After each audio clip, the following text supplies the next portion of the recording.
El tema que vamos a hablar hoy es meningiomas del tubérculo celular. Mi nombre es Daniel Alberto Polinar García, soy residente de neurocirugía de la Universidad de Antioquia. Entonces, como abrebocas para este tema, tenemos que saber en sí qué es el tubérculo celular. El tubérculo celular es esta estructura ósea que está señalada acá, hace parte del hueso esfenoidal, ¿m? En su parte del cuerpo del esfenoides, y está rodeada por estructuras que vamos a ir identificando, como son estas acá, que son las clinoides anteriores. Aquí atrás estaría la silla turca. Ven ustedes acá por delante del tubérculo celular, que es esto subrayado, vuelvo a decir, este surco, que va a ser el surco quiasmático. Aquí adelante esta línea va a ser lo que consideramos el limbo esfenoidal anterior, y acá hacia los lados del tubérculo celular tenemos el limbo esfenoidal posterior. Acá el plano esfenoidal y ya estas estructuras óseas que están en relación directa con el tubérculo celular. Es una imagen un poquito más esquemática, donde vamos a ver lo que sería el tubérculo. Acá estamos mirando el limbo esfenoidal, acá tenemos las clinoides anteriores con el ala o las crestas esfenoidales. Tenemos el tubérculo, aquí sería lo que es la silla turca, y esta imagen muestra que nos vamos adelantando donde sería el origen del tumor, que puede ser acá o hacia el lateral, donde generalmente más se presenta. Importante, esta zona tiene unas relaciones anatómicas importantes, tanto de estructuras vasculares como de estructuras nerviosas. Miren ustedes acá las estructuras del nervio óptico en relación con este tubérculo. Así también mismo tenemos la relación más hacia lateral con la carótida. Con la carótida en esa porción supraclinoidea, ¿sí? O esa porción que estamos dando después de dar ese giro, el cemento cavernoso acá viene y va al giro anterior para después pasar por la clinoides y volverse la supraclinoidea en esta parte, en esta porción, incluso clinoidea. eh, Tenemos una relación importante con estas masas que se presentan o que nacen de este tubérculo celular.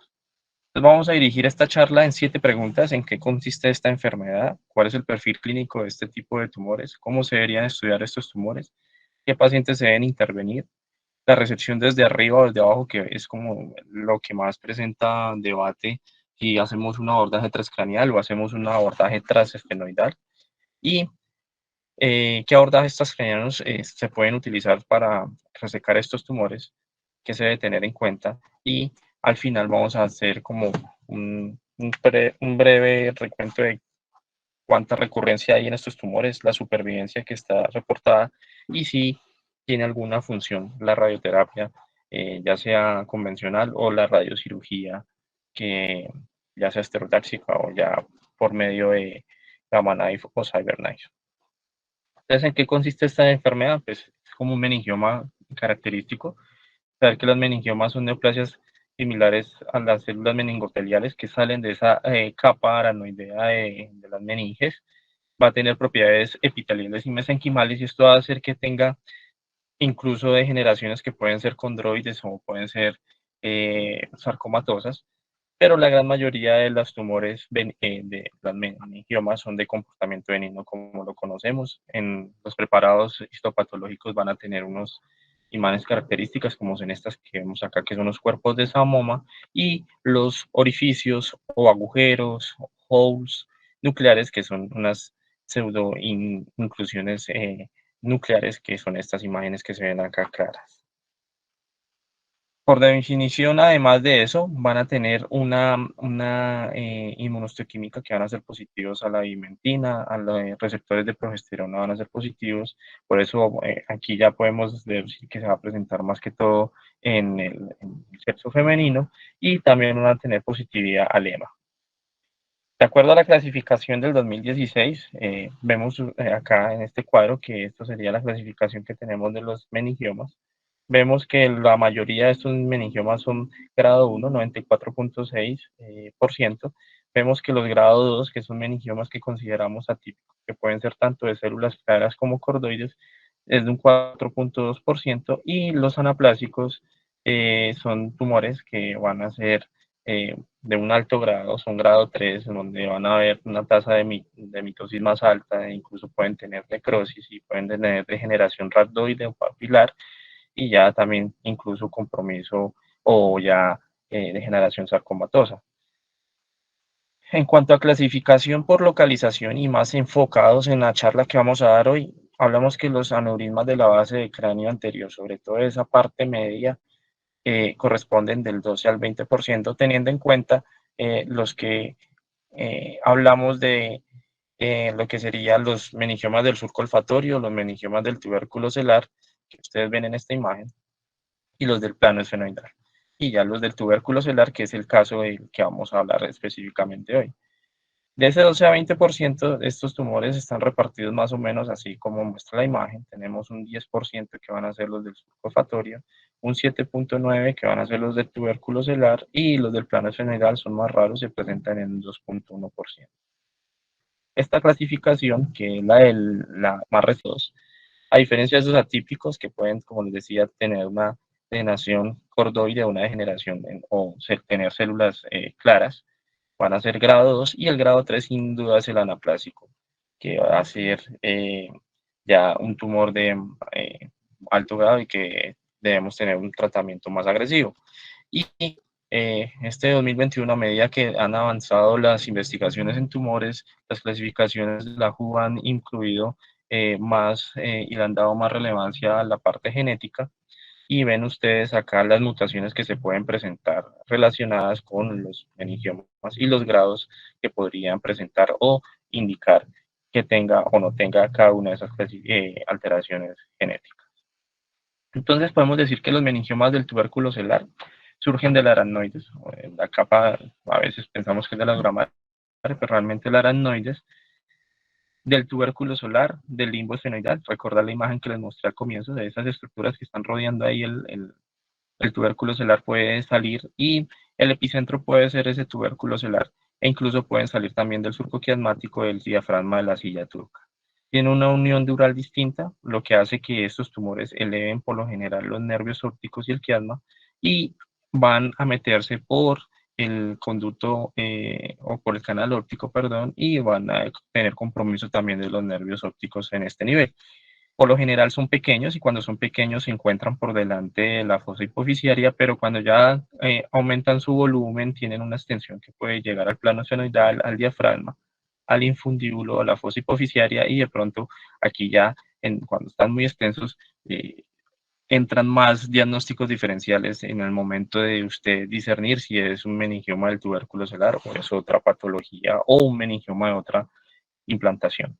Por general, como les decía, recubren el nervio óptico y las estructuras vasculares, y de ahí van a tener una importancia relevante en el momento de definir el manejo quirúrgico y de usted ver las imágenes en resonancia para determinar cuál de la vía de acceso es más importante, porque va a tener compromiso el nervio óptico y de la carótida en ese segmento clinoideo. Esta imagen básicamente estructuras óseas nuevamente para anatómicas, imágenes de Roton, para recordar nuevamente el tubérculo celular y las estructuras que están alrededor, ¿cierto? Y aquí sería una imagen posterior donde veríamos más o menos que sería en esta posición. Obviamente aquí la imagen no es muy clara en mostrar el tubérculo celular como si se ve en esta imagen aquí. Hay unas estructuras que pueden tener también en relación al tubérculo celular, que son las que llamamos las clinoides medias. Es muy poco frecuente que se presente, pero hay que tenerlas también en cuenta.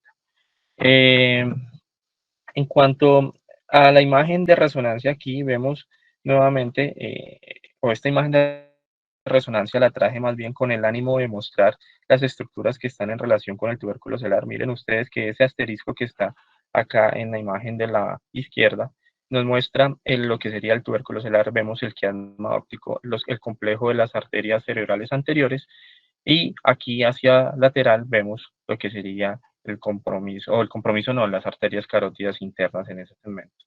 Y sería este corte acá donde ya hacia atrás vemos que puede tener compromiso con la glándula hipófisis, y también tener compromiso incluso de ese dorso o ese piso, ese diafragma celular, perdón, y incluso cuando crecen pueden generar compresiones sobre el tallo hipofisiario y se pueden confundir con un adenoma hipoficiario en cuanto a la presentación clínica y deterioro hormonal. Esta otra imagen, vemos nuevamente, aunque esta imagen es algo es muy esquemática porque realmente, como van a ver más adelante, la mayoría de estos tumores no se presentan en la línea media, la mayoría son parasagitales, se presentan involucrando más que todo un solo lado y involucrando lo que sería acá el canal óptico. Miren acá el seno, el ligamento falciforme que da sostén a ese repliegue dural que da repliegue que pasa por donde pasa el nervio óptico y se introduce por ese canal óptico como muestra la flecha y va a haber puede involucrar incluso la vaina del nervio óptico. Y ya cuando son demasiadamente grandes, pueden involucrar la carótida. Aquí esta imagen muestra exactamente lo que les estoy diciendo. Miren cómo va metiéndose por el canal óptico y va haciendo un desplazamiento y después una compresión sobre el nervio óptico, que es importante tenerlo en cuenta. ¿Por qué?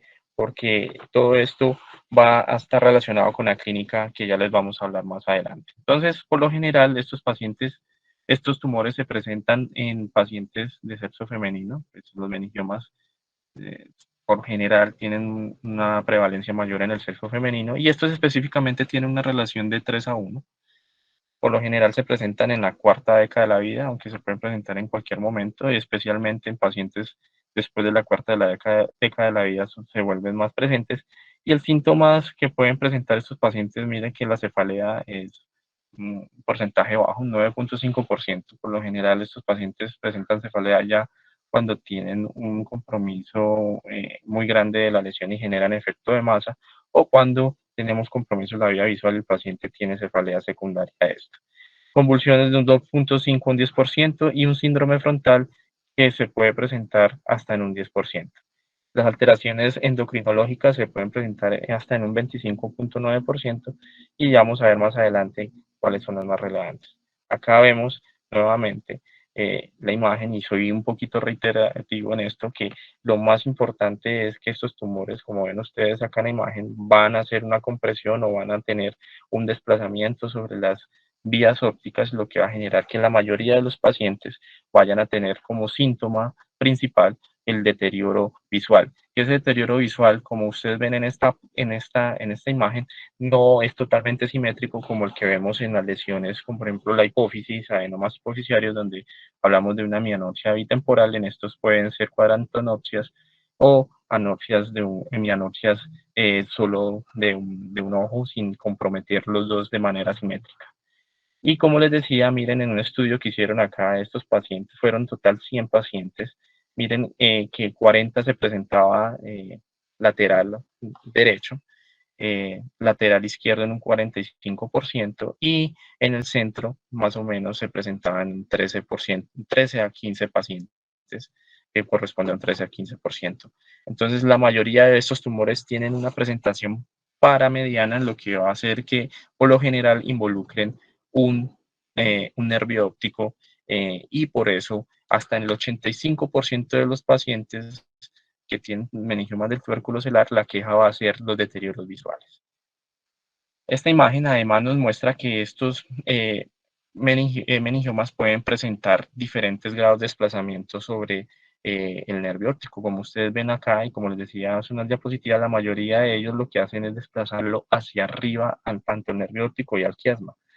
Como ven en la imagen de acá arriba, este lo desplaza además de hacia arriba, también hacia lateral y en este solamente lateral. Es raro que el meningioma del tubérculo celular desplace el nervio óptico hacia abajo.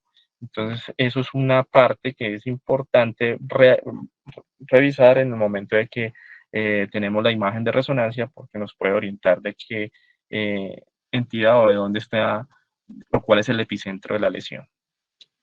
Esta imagen es de un artículo donde tuvieron 37, 38 pacientes donde miraron la tasa de déficit visual dependiendo del tamaño y el grado de recuperación después de la cirugía o el tratamiento que se efectuó. Y ven ustedes que pues la relación del tamaño con el déficit visual no está directamente relacionado. Eso es lo que resume esta imagen más que todo. Entonces, puntos claves a tener acá hasta lo que vamos de la charla es que a diferencia de los meningiomas del surco olfatorio, que principalmente debutan con alteraciones olfatorias, la anosmia, una anosmia precoz, y que después por extensión, van a generar compresión de las vías ópticas y se va a presentar de manera tardía, vuelvo a decir, los síntomas visuales. Los meningiomas del tubérculo celular van a debutar, o su queja principal en el momento de que los pacientes consultan o que se hace el diagnóstico, va a ser el deterioro visual, como les decía, hasta en el 85% de los casos. Y no es menos relevante pacientes que tengan deterioro de la memoria, cambios de personalidad, depresión, ansiedad, que es ese síndrome frontal que puede estar presente hasta en el 10% de los pacientes. Nuevamente, importantísimo empaparnos y recordar muchas veces la anatomía de esta zona para saber qué es lo que tenemos que hacer en un eventual manejo quirúrgico. Entonces aquí vemos los nervios ópticos, aquí vemos lo que sería el ligamento falciforme, aquí vendría a ser el plano esfenoidal, aquí la glándula hipófisis y aquí vendría a ser lo que es el tubérculo celular. Estas tres flechas nos muestran las presentaciones, en donde, las localizaciones donde se pueden presentar estos meningiomas, que pueden ser tanto laterales como central.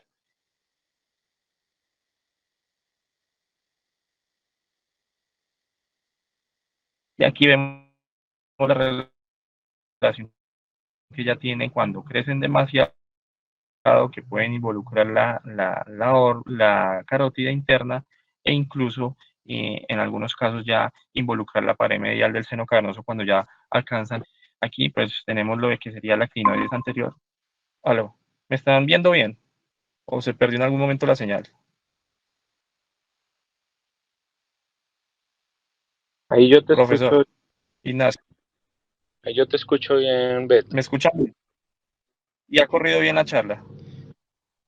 Sí, estamos en la diapositiva de un corte axial donde es la glándula hipófisis, donde está señalando la clinoides y los pares. Perfecto. Muchas gracias, profe. Entonces, la clinoides, importante tener que tiene tres pilares que van a ser relevantes en el momento de, por ejemplo, hacer un abordaje de estos tumores vía perional, que aquí pues nos alcanza a ver, sería la cresta esfenoidal, ¿cierto? Tenemos lo que sería el pilar del plano esfenoidal, cresta esfenoidal, plano esfenoidal, y lo que sería el estruct óptico, que no, ese estruct óptico no es otra cosa que eh, una pars de hueso que separa el canal óptico de la fisura orbitaria superior. Son importantes conocer estos tres pilares, además que este repliegue que, como les vuelvo a decir, que está señalado con la flecha rosada, que vendría a ser el, el, el ligamento falciforme, es muy importante también abrirlo en el momento de abordar estos tumores para poder tener una gran movilización del nervio óptico en el momento de la disección cuando tenemos ese tumor con compromiso intras. Otra imagen donde nos muestra más o menos las relaciones que tendríamos con esta lesión, donde vemos los nervios ópticos, acá las estructuras que vendrían a ser ya las cerebrales anteriores y acá la silla turca.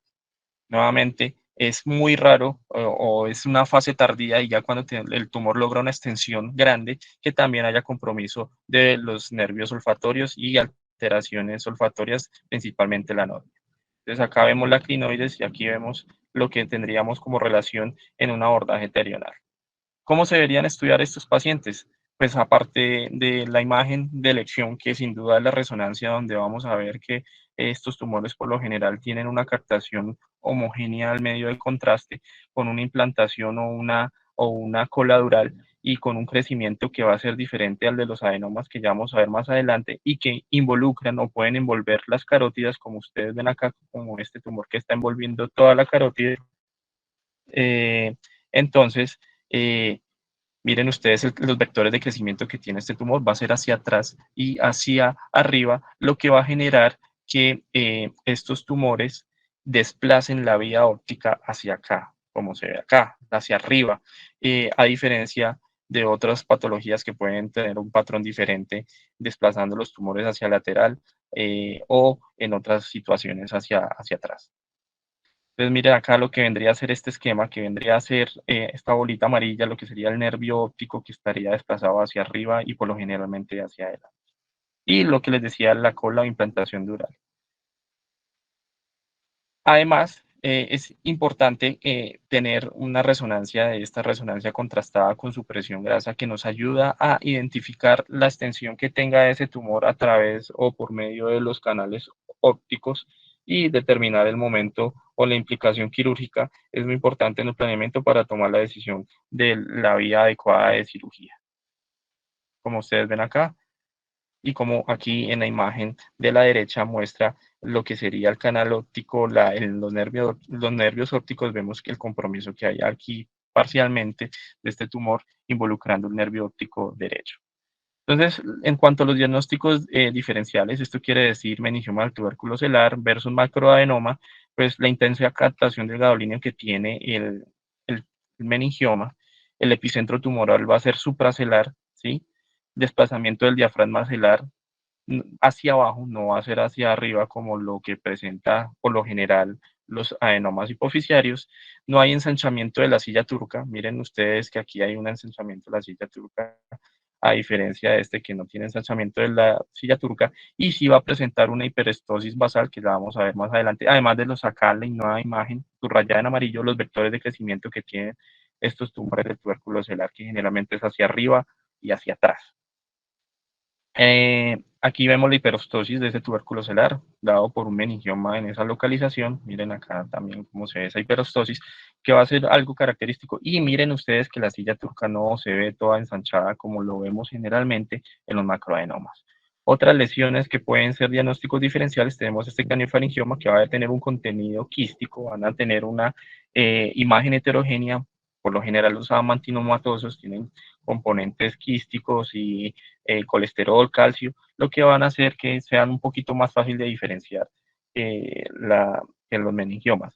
Y otro que es más raro, pero puede presentarse, son esos aneurismas que pueden ser aneurismas de la complejo de la comunicante anterior, que se pueden presentar así como muy redondeados y ya cuando alcanzan un tumor, un tamaño importante, puede ser un diagnóstico diferencial. Acá tenemos otro que sería el quiste de la hendidura o la bolsa de Rathke, y aquí tenemos otros que pueden ser el teratoma o tumores también epidermoides o dermoides en esta localización un poco más raros.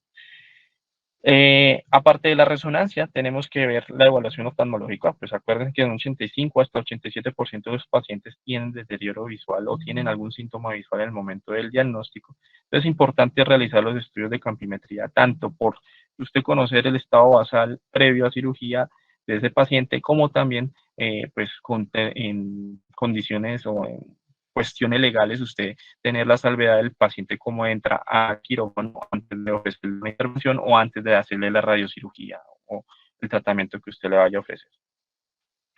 La geografía no es muy útil, puede mostrar una anatomía vascular distorsionada hasta en el 80% de los casos. Lo que puede presentarse con estos tumores es que pueda generar un atrapamiento de A1 hasta en el 24% de los casos. No se recomienda la embolización de forma rutinaria. Recordar que estos tumores, la mayoría de su irrigación viene de las arterias etmoidales posteriores, que son rama de la arteria eftálmica, y por ende, estos tumores tienen el riesgo de que al embolizarlos haya una embolización retrógrada y se corre el riesgo de hacer lesiones del nervio óptico, con lo que vendría y el deterioro de la visión. Recordar que la arteria oftálmica irriga casi todo lo que es el contenido intraorbitario. Y la resonancia en la fase vascular de la resonancia puede aportar la información relevante de acuerdo a la relación de dónde están esas estructuras, sobre todo de la arteria carótida interna y las arterias cerebrales anteriores. El perfil hormonal es importante porque, como les decía, estos tumores pueden tener una extensión y comprimir el tallo hipoficiario y generar alteraciones endocrinas que están reportadas, no son hasta en el 25% de los casos, pero la mayoría de la literatura habla de un 6.5%. Y sobre todo, como les decía, se da por desplazamiento del tallo hipoficiario. De esos pacientes que se llevan a cirugía o radiocirugía, solo el 3.2% de los pacientes quedan con un déficit postoperatorio y ninguno requirió un reemplazo permanente. Posteriormente van recuperando. Es importante separar o garantizar la separación del tumor con la aranoides del tallo hipoficiario para pues intentar preservar ese tallo lo más que se pueda y llevar a que el paciente no tenga deterioros endocrinológicos severos. ¿Qué paciente se debe intervenir? Todo paciente que sea sintomático. Y sintomático estamos hablando sobre todo en que pacientes que tengan deterioro de la visual o que tengan síntomas de compresión, de efecto de masa. Hay una escala algorítmica que es la escala algorítmica de Class, que sería el paciente ideal que usted debería llevar a cirugía, un paciente joven con menos de 60 años, que es lo que ellos dicen, un tamaño mayor de 2 centímetros, síntomas severos o irreversibles, o reversibles, perdón, y que no tengan comorbilidad. Ese es el paciente ideal que sería llevar a cirugía. ¿Y qué abordaje tomamos? ¿El transcranial, los abordajes transcraniales o los abordajes endoscópicos? Almesti propuso esto. Bueno, Almesti sabemos que es una autoridad mundial.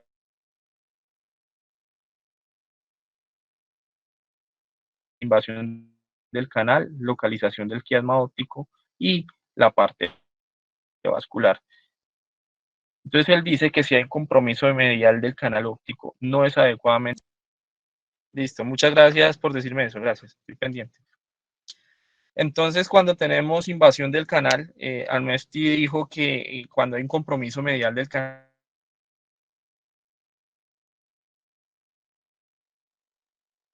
hace muchos años y últimamente, pues ya hay, como les decía, cirujanos que ya tienen bastante experiencia en el manejo endoscópico endonasal y ya pueden hacer esas descompresiones del canal óptico por esta vía. Pero sin embargo, este término de Almesti, esto sí ya puede estar todavía presente, es la infiltración bióptica. Listo, gracias. Entonces, cuando hay una infiltración bióptica, es idealmente manejada por un abordaje bifrontal, aunque los abordajes anterolaterales también son posibles, pero es difícil pues atravesar la vía, eh, el, entrar por un lado y atravesar hasta el otro lado para también lograr descomprimir el otro nervio óptico. Es difícil, pero se puede lograr. Pero entonces, idealmente, como él dice, es una vía bifrontal. En cuanto a la localización del quiasma óptico, si el quiasma está prefijado, y hay desplazamiento superior de este, vamos a tener dificultades para ver el tubérculo celular. Ese quiasma prefijado, eso quiere decir que está prácticamente pegado al limbo esfenoidal, el que les mostraba al comienzo de la charla, y va a ser muy difícil ver el tubérculo, tocaría desplazar el quiasma óptico, y entonces en estos tumores se opta, en esta localización o ese tipo de tumores, por un abordaje transnasal endoscópico. La lesión superior al quiasmo significativo, o sea, una lesión que esté por encima del quiasmo y que la extensión del tumor sea importante, es mejor por abordaje transcranial. Y la parte vascular, si hay compromiso significativo de las arterias carótidas o el complejo de o la comunicante anterior o la cerebral anterior, es importante hacerlo por vía transcranial. Se contraindica un poco la vía transesfenoidal. Aaron Cohen resume o da otros, postula una su teoría de que los tumores que son mejores por vía transnasal endoscópica son los menores de 3 centímetros y que tengan una lesión infraquiasmática. Y los que son por vía transcranial son tumores que sean mayores de 3 a 4 centímetros, que estén laterales al nervio óptico o a la arteria carótida. Entonces, como tips que yo puedo dar, el tamaño de ubicación del tumor es relevante. En tumores grandes se prefiere las vías transcraniales, compromisos laterales, muy laterales, que la vía endonasal de pronto, si no se tiene la suficiente experiencia para hacer abordajes extendidos laterales, no va a ser fácil. El recubrimiento de la arteria cerebral anterior y de la carótida interna nos va a indicar o inclinar la balanza hacia la vía transcranial, al igual que la afectación del conducto óptico, el canal óptico. La integridad de la membrana aracnoidea es importante, la del paciente es súper relevante para tomar estas decisiones porque pues, los abordajes van a ser mucho más extensos a un abordaje endonasal que puede ser con fines un poco más paliativos, por decirlo así. La duración de los síntomas también nos puede decir. La función visual preoperatoria es relevante porque aquí ya si tenemos una función visual deteriorada, podemos implicar incluso el uso de la radiocirugía como terapia alternativa en pacientes que ya lo que buscamos es reducir ese efecto de masa, porque como la indicación de toda esta cirugía es intentar descomprimir la vía visual para que el paciente no avance en su deterioro visual. Ese es el principal objetivo de nuestra cirugía en, este tipo de tumores. Esta diapositiva un poco cargada es porque les estoy mostrando todo hasta el 2022, donde nos muestran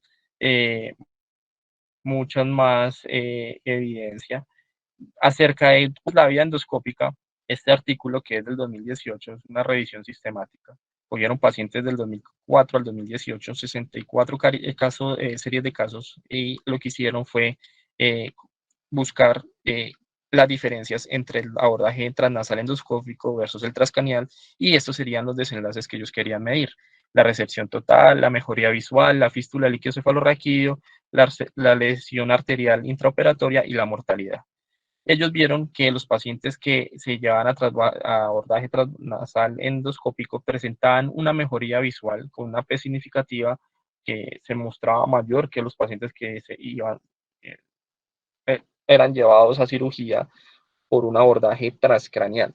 La fístula del líquido cefalorraquídeo sabemos que es una complicación inherente del abordaje transnasal.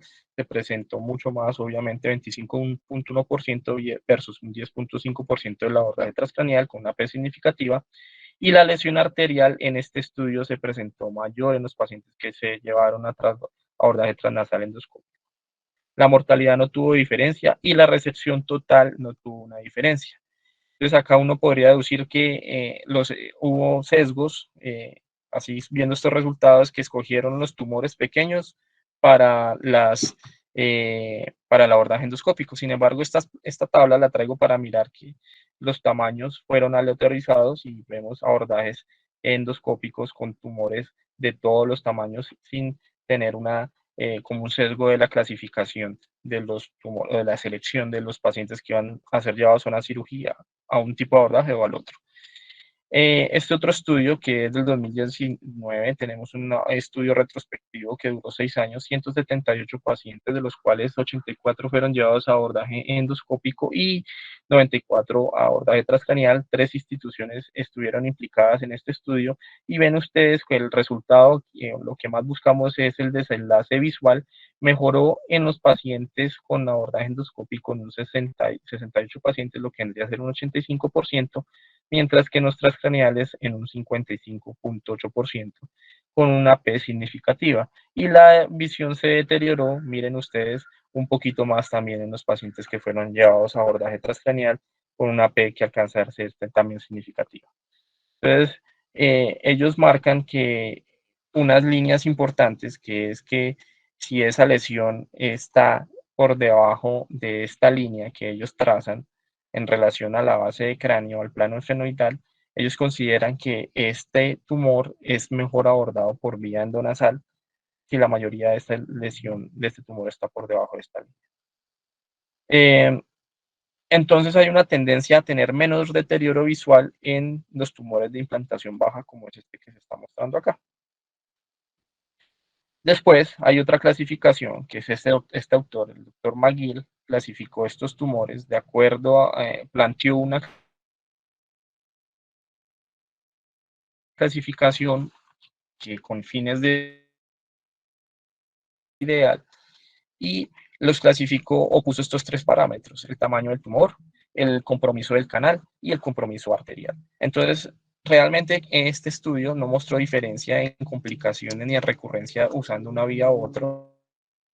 Sin embargo, él dice que los puntajes altos en ideal se deberían usarlos en los pacientes que tengan, en puntajes altos se debe hacer un abordaje transcranial, y en los puntajes bajos y que se llevaron a pacientes con abordaje transcranial se logra una recepción total en la mayoría de los casos, más que en el abordaje transnasal endoscópico, como muestra la P, una P significativa, y los puntajes bajos están obviamente asociados a menor deterioro visual o incluso mejoría o estabilidad de la visión posoperatoria. Esta es la tabla completa de ese estudio donde él propone cómo sería la clasificación. Vemos que los tumores, el tamaño del tumor, que sería el primer parámetro, él habla de 17 milímetros o más de 17 milímetros. Eso le da 1 a 2 puntos. La mayoría, el puntaje más alto sería 6 puntos.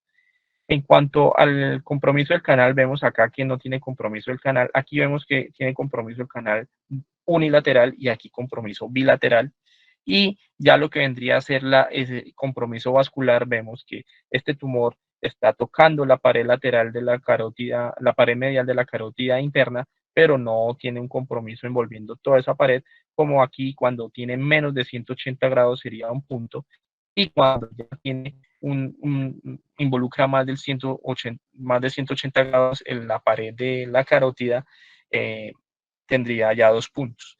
Entonces lo que él dijo es que a valores altos, entre más de 4, 5 y 6, casi siempre el abordaje endonasal transcranial es el más indicado, mientras que en abordajes 1 o 2 el abordaje endoscópico sería el de preferencia, y deja una zona como gris que serían los pacientes con puntaje 3. Este otro estudio que lo que va a hacer es comparar lo mismo, abordaje transesfenoidal versus transcranial. Fue una revisión sistemática, incluyó estudios involucrando 550 pacientes en 8 estudios grandes, comparando nuevamente, como les digo, endoscopia con transcranial, y no hay diferencias en el alcance de la resección. Se lograron resecciones del 76% versus 75% en resecciones completas. No hay diferencia en la recurrencia, 7% versus 11%, sin embargo, un poquito menor en la vía transcranial. Y la mejoría visual, sin embargo, ellos lo vuelven a aclarar, se presenta más en los pacientes que se llevan a vía endoscópica, un 86% versus 42%. Generalmente las complicaciones de estas cirugías, fístula de líquido cefalorraquídeo, se presenta 2% transcranial versus 9% endoscópico. La infección se presenta más en los endoscópicos, 4%, y la disosmia puede ser de 7 versus 22%, sobre todo se presenta más alteración en la vía transcranial. Y no hay diferencia en la hemorragia intracraneal y la disfunción endocrina.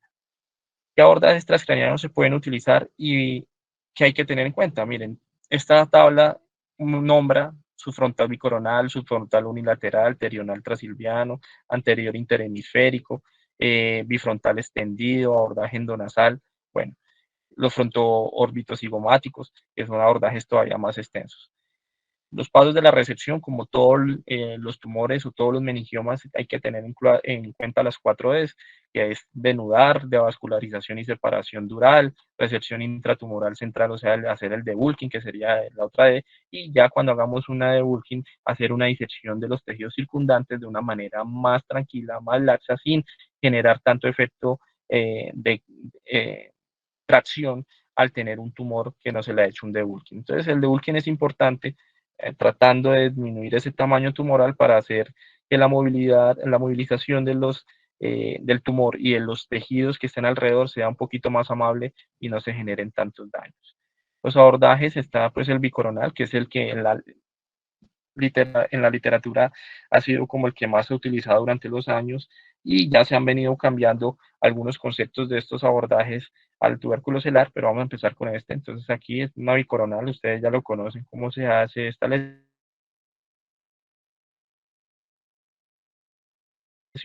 Aquí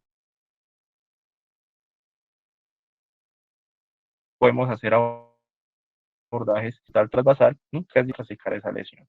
También tenemos los abordajes terionales. Entonces tenemos los abordajes terionales, sobre todo están indicados cuando tenemos compromiso unilateral de un canal óptico. Aquí recordar esta vía de acceso, recordar aquí la clinoides, recordar los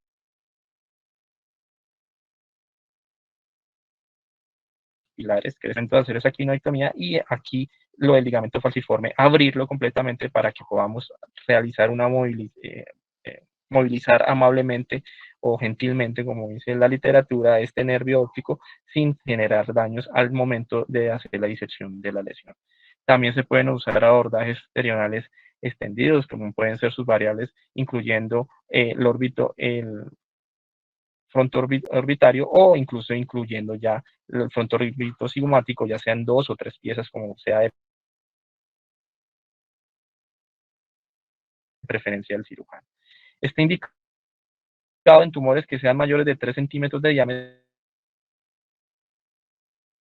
con respecto al nervio óptico o a la carótida, que estén más que a todo este lado, de abordaje, por ejemplo, endoscópico o subfrontal, de pronto puede ser más difícil en esta parte por las estructuras óseas, y que estén involucrando sobre todo la carótida. Esto pues es un abordaje terional que ya conocemos, convencional, fresando el techo de la órbita, retirando la clinoides anterior, logrando esa clinoidectomía anterior y después abrir el ligamento falciforme y lateral y moviendo el nervio óptico. Ayer le preguntaba al profe Daniel Londoño qué dificultades hay con la arteria oftálmica, ¿cierto? Y él me dice que por lo general no hay ningún inconveniente, que esa arteria oftálmica la mayoría de las veces uno no la ve en la movilización de ese nervio óptico. Aquí vemos el abordaje ya intradural. Primero se hace una fase extradural, que es toda esta, haciendo la clinoidectomía, y aquí ya hacemos el abordaje intradural para ya encontrar la lesión y comenzar a hacer la resección aquí, abriendo el ligamento falciforme, y ya se quita esa lesión por medio de este abordaje. Hay otros abordajes también más reducidos, como el abordaje supraorbitario. Este abordaje está más también implicado en tumores que no sean demasiadamente grandes y que no tengan compromiso vascular extenso o involucrando o envolviendo las estructuras vasculares. Miren ustedes cómo sería el abordaje. Se hace un abordaje, una incisión bicoronal, entonces ahí como que, o una incisión como esta, es dependiendo de la preferencia. Se hace esta incisión pequeña, esta craniotomía pequeña, como ven ustedes acá. Acá la hicieron. Y acá ya lo que se vería sería esto, lo que tendríamos sería, esta sería nuestra imagen al hacer la durotomía. Aquí ya vemos lo que sería el tumor y aquí ya resecan la lesión. Vemos las estructuras, vemos el quiasma óptico, carótida, podemos ver esas estructuras, pero este abordaje está más que todo indicado en tumores que no sean suficientemente grandes y, como les digo, que no impliquen tanto compromiso canal óptico y de estructuras vasculares. Y sin duda el abordaje endoscópico transnasal extendido es una muy buena opción en esos tumores que sobre todo la literatura abarca que sean de línea media, que no tenga compromiso también carotidio ni de nervios ópticos. Aquí vemos el plano esfenoidal, aquí sería lo que lo que sería el tubérculo, ¿cierto? Y aquí tendríamos que abrir primero el plano esfenoidal para encontrar todas esas estructuras vasculares, esas estructuras cerebrales, la dura madre, y aquí ya podríamos empezar a hacer el fresado. Estos tumores, como siempre, como hay hiperostosis y si hay compromiso de la base de cráneo anterior, es recomendable usar un neuronavegador para saber hasta dónde tenemos que fresar con tranquilidad y no generar daño sobre el parénquima. Y aquí, como se ven ustedes, se dan cuenta, miren las estructuras ya de la arteria cerebral anterior y ya los nervios ópticos acá a los lados, miren ustedes, los nervios ópticos, las comunicantes anteriores, las cerebrales anteriores, como se ven de bien en esta imagen, y ya este sería el abordaje y se haría la resección de la lesión. Aquí vemos el tumor, lo que vendría a ser el tumor que se está resecando por medio de esta vía. En cuanto a la recurrencia, supervivencia y la radioterapia, la recurrencia no es baja. La mayoría de las veces queremos preservar la visión y por ende no se quita la lesión por completo, no se hacen resecciones totales, sino lo que se hace es descomprimir nervios ópticos o quiasma. La tasa de recurrencia puede estar descrita en un 7-10% hasta un 16% de los casos. Y la imagen o el seguimiento por imágenes que se hace o que se tiene como protocolo es en el grado 1 una imagen en los primeros 3 meses, 6 meses, después anual por 5 años, después cada 18 meses por 3 años, después 3 años en los siguientes 6 años y después 5 años se le puede hacer una imagen cada 5 años a estos pacientes de por vida. Y al grado 2 o los grado 3, que son tumores más agresivos por comportamiento histopatológico, se recomienda que el seguimiento de imágenes sea más frecuente. La radioterapia, aquí involucramos la radiocirugía, está indicada, pues como les decía, el objetivo principal de esta patología es descomprimir la vía óptica, nervio óptico, quiasma óptico. Entonces, muchas veces, a pesar de que se use radioterapia, radiocirugía, hipofraccionada con todas las técnicas tratando de proteger esta vía óptica, pues, se corre el riesgo de hacer deterioro visual. Entonces, la primera elección en el tratamiento de estos tumores es la cirugía. Pues, sin embargo, si queremos reducir un efecto de masa importante en pacientes que ya tienen compromiso visual, que ya tienen alterada o perdida ese nervio óptico, la radiocirugía podría ser un tratamiento complementario a esa cirugía. Las tasas de control a largo plazo son muy buenas, con tasas de supervivencia libre de progresión después de la radiocirugía estereotáxica tan altas como de 98 o 95% a los 3 a los 5 años y del 88 y 82% a los 8 y 10 años, como se presenta con la radiocirugía. Las conclusiones, ya para terminar esta charla: el compromiso visual es el síntoma más común y preocupante. Lo tiene, si el paciente tiene el deterioro visual, es indicación de manejo quirúrgico, de descomprimir esa vía óptica. La cirugía es el gol estándar en el manejo de estos pacientes que son sintomáticos. No olvidar acá también el compromiso endoscópico, endocrinológico, perdón. La vía transnasal versus endoscópico son buenas alternativas. El transnasal endoscópico es una buena alternativa para descompresión de los nervios ópticos, mejora la visión. Como les decía, recientemente estaba leyendo un artículo y comparaba la vía transnasal endoscópica versus la vía transcraneal para el manejo de los tumores de línea media de la base craneal anterior y craneal media, y ellos dicen que realmente la endoscopia no hay una diferencia significativa. Sin embargo, en el propósito que nosotros queremos, que es mejorar visión y controlar el efecto de masa tumoral, la endoscopia puede llegar a ser muy superior, porque consideran que puede llegar a ser la cirugía máxima segura por vía endoscópica. La transcraneal es de elección en tumores que tengan extensión lateral y cuando invaden el canal óptico, tumores que ya sean muy grandes. Y las escalas nuevas pueden ayudar a definir la conducta quirúrgica, como las que le mostré, pueden, dependiendo del tamaño, el compromiso del nervio óptico y el compromiso vascular, nos puede indicar hacia dónde nos vamos, hacia qué lado de la balanza nos vamos. Y la experiencia del cirujano y su comodidad, sobre todo, es relevante en el momento de elegir el abordaje. Si un cirujano se siente cómodo y tiene la suficiente experiencia haciendo estos tumores por vía transnasal endoscópica, con abordajes extendidos, tanto mediales como laterales, pues adelante, es una muy buena elección. Y la radiocirugía o radioterapia adyuvante es para el tratamiento de tumores residuales o el tumor recurrente. Sin embargo, recordar acá que pese a que proporciona excelentes tasas de control a largo plazo, hay que tener eh, cuidado de que está más indicado cuando el paciente tenga ya deterioro visual importante, porque si no, a pesar de todas las técnicas de radiocirugía actuales, el riesgo de daño del nervio óptico va a estar presente. Bueno, muchas gracias, estoy abierto a comentarios. Bueno, Dani, muchas gracias, hombre, muy buena la charla y muy ilustrativa. No sé si alguno de los participantes, el doctor Zorro, Francisco Londoño, quieren decir algo acerca pues, de la presentación o de su experiencia.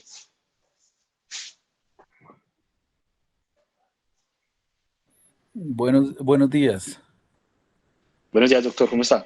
Bueno, no, pues la conferencia excelente, básicamente está de muy buena manera resumida la forma de abordar estos pacientes, pues desde el punto de vista quirúrgico versus tratamiento con radioterapia y radiocirugía, siempre va a prevalecer la opción quirúrgica por la posibilidad de descompresión del nervio óptico, ¿sí?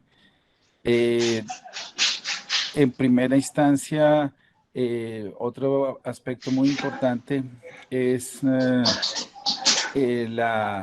habilidad y la experticia del neurocirujano, si tiene posibilidad de hacer resección transcraneal o si tiene posibilidad de hacer por vía endoscópica. Ese es el segundo punto. La tercera cosa es el tratamiento con radiocirugía. Es una muy buena opción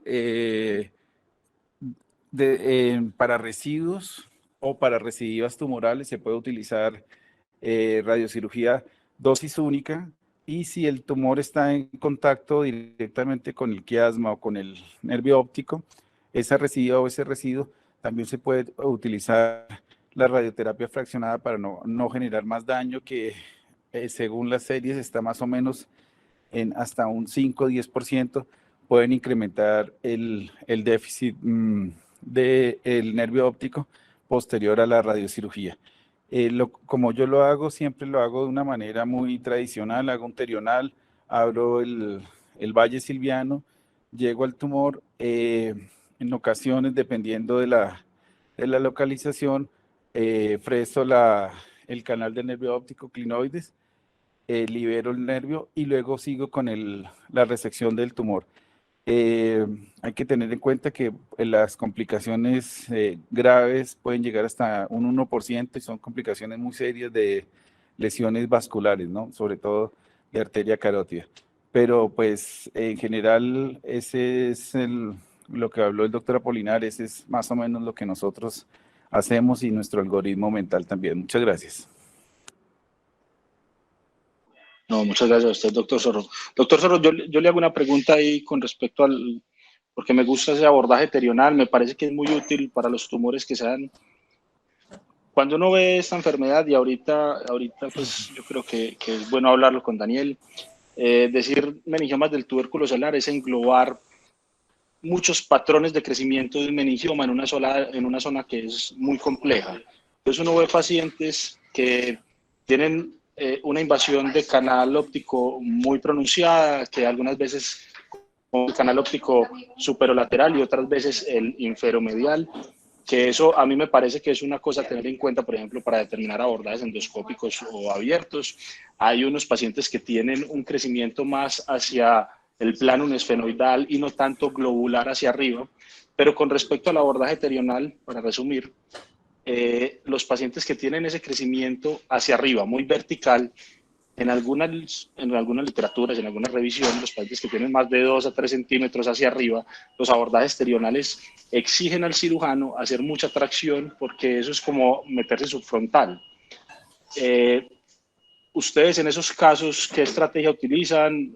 ¿Se pueden meter interhemisféricos frontales o a ustedes les ha ido bien sin tener que hacer mucha tracción? Es decir, yo, generalmente nunca he usado otro tipo de abordaje, sino lo que hacemos es abrir bien el valle, drenar muy bien las cisternas, tener buena neuroanestesia para hacer esa retracción. Ahorita de pronto gente joven que ha salido fresan un poco más la base de cráneo, pero realmente ¿Les ha ido bien? sí, yo nunca he necesitado, o sea, me parece que es un abordaje rápido, sencillo. Yo nunca he necesitado un abordaje ni bicoronal ni orbitocigomático para este tipo de patología, ¿sí? Perfecto. Ha sido pues la consigna. Hay grupos acá en Bogotá que ahorita está operando muy bien los pacientes por el abordaje traciliar. También es válido, ¿no? Y les va bien y he visto casos muy buenos de aneurismas. Ese es otro abordaje que es mínimamente invasivo y podría ir bien para esta patología. Perfecto, doctor. Muchas gracias. Daniel, ¿me permites yo hago un Claro, comentario profesor pequeño? Ignacio. Lo primero es que cuando uno opera los meningiomas del tubérculo celular, a mí me da la impresión de que uno va muy temeroso con la carótida. Y lo que yo he visto es que la carótida, pues casi todos está respetada y tiene un adecuado plano de resección. Pues obviamente hay que tener un cuidado extremo, pero por lo general la carótida no la encuentro uno involucrada en el tumor. Yo no sé si te ha parecido lo mismo a vos. Sí, señora, a mí me parece que el reto aquí son los nervios ópticos más que la carótida, la mayoría de las veces.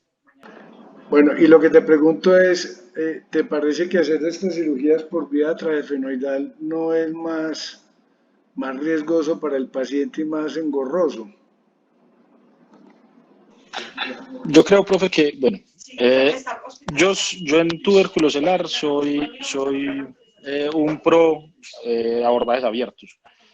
Me parece que añadirle y yo creo que nos faltó ponerle un poquito más de acento a esas complicaciones cuando Daniel presentó en una de sus diapositivas las complicaciones de los abordajes, que es verdad que la ventaja de la mejoría visual va a favor de los abordajes endoscópicos. Las complicaciones tanto infecciosas, de fístula de líquido cefalorraquídeo, de resección un poco menor, un montón de cositas van a favor del abordaje abierto. Yo creo que, como dice el doctor Zorro, con experiencia y un buen manejo de los tejidos, esto es un abordaje muy depurado para los meningiomas del tuberculo. Ya sea que el neurocirujano escoja un abordaje anterolateral como un terional, o ya sea que el abordaje sea un anterior puro, como un subfrontal o un interhemisférico frontal o un transiliar, lo que quiera.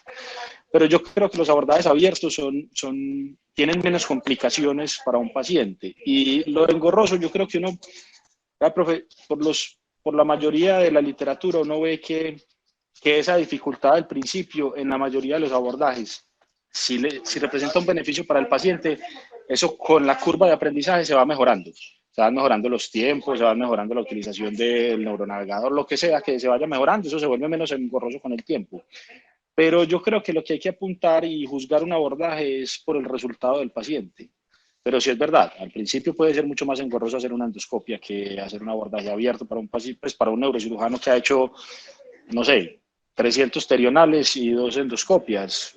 A uno siempre le va a dar más dificultad.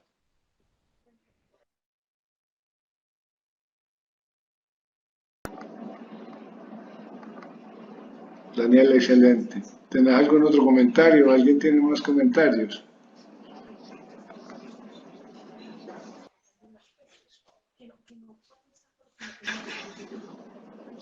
Yo creo que está bien, profesor. Muchas gracias, Daniel.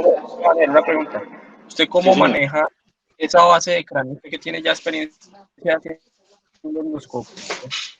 He visto hacer varios abordajes endoscópicos extendidos, clivus. Dani, se te está cortando un poquito y no le entiendo bien. ¿Cómo maneja esa hiperostosis del cráneo? Algo. ¿Me escucha bien, profe? Ahora sí, que cómo manejo la hiperostosis, pero no te escucho si manejo la hiperostosis por endoscopia o abierta. ¿Cómo se maneja la hiperostosis? Por endoscopia, profe, le estaba diciendo que usted que tiene ya experiencia, yo lo he visto varios abordajes endoscópicos extendidos al clivus, al plano esfenoidal y todo, pero este no es un plano esfenoidal normal ni un tubérculo normal porque generalmente pueden tener hiperostosis. Sí, está hiperostósico. Sí, totalmente. Pero eso sí, el hueso puede ser de una calidad que puede ser traicionera, porque es muy grueso y termina usted pesando mucho y se mete al parénquima. Totalmente de acuerdo. Profe. Que yo haya hecho, sí, aló, ahí se me escucha. Aló. Sí, profe, lo Daniel, escucho. Listo, perfecto.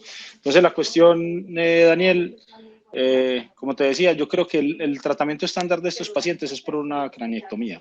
Los meningiomas que hacemos del tubérculo celular pequeños es con una característica muy especial. Son pacientes, como lo acabo de decir, pequeños, que tengan un compromiso del canal óptico inferomedial, es decir, que no tengamos un acceso o una buena descompresión anterolateral, que hacer una clinidectomía y abrir el canal óptico no nos dé una buena seguridad de que el paciente tiene una descompresión del nervio óptico. Entonces, en estos pacientes lo que hacemos es hacer un endoscópico.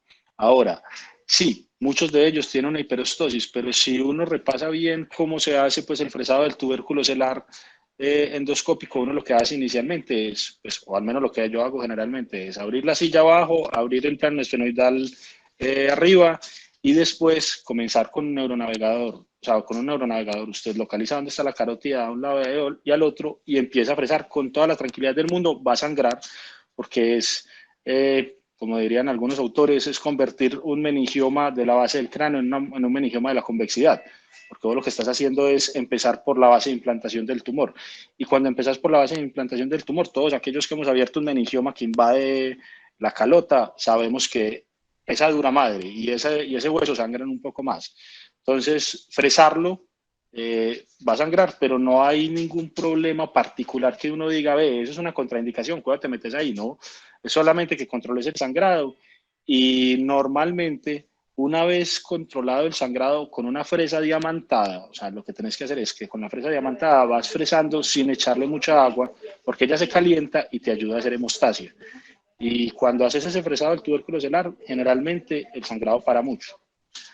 Pero mi preferencia, como te lo digo, es que la gran mayoría de estos tumores debería ser hecho por arriba, como dice el doctor Sor.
Cantaremos entusiastas.